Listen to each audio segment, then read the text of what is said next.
आपल्या भक्ताची इच्छा पूर्ण केल्याशिवाय राहणार नाही. तुम्ही परमार्थात सुद्धा जर देवाला जर साक्षीदार धरलं, काही लोक असतं ना आपल्या मुलाची जर मुलीची सोयी झाली, काही जर झालं चांगलं जर झालं तर देवाला केलं, आणि वाईट जर झालं तर कैलास महाराजांनीच वाईट केलं. कशामुळं? नांदत नाही, भानगडी आहे, सतरा बाऱ्या फोन येऊ लागले, येईल चाललं होतं ते गिराई, मी तर नको म्हणत होते तुम्हाला. महाराज हा महाराज म्हणजे भाग्य आहे मुलींचं. ह्या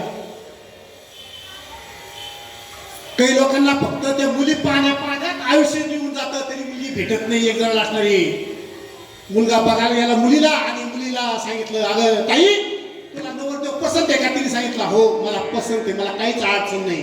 त्यावेळेस आईने सांगितलं तुला पसंत आहे, मला पसंत नाही. असं म्हटल्यानंतर अगं तिने सांगितलं लग्न तुला करायचं का पुरीला करायचं?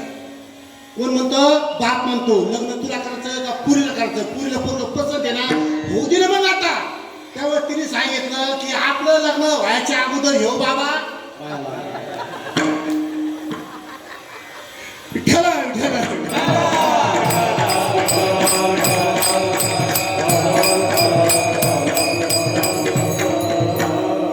पडी येते भाव पुरवावी वासना अंती ते आपण पाशी नावे.